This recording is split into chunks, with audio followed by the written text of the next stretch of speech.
Nó cân à? Ra được chi tiết. Nó, từ khói ạ. Từ ngoài bằng đôi khói ạ. Cầm lại cho tam năng kia bọc lại.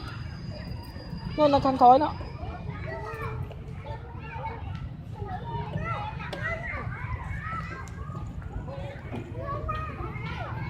Ê.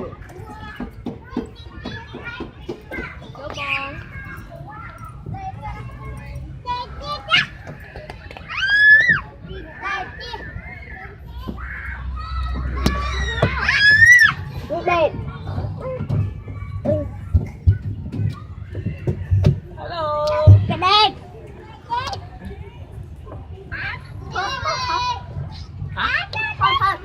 Hello.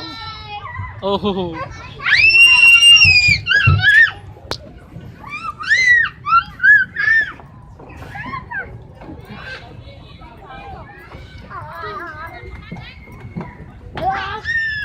Mà cho tao nè.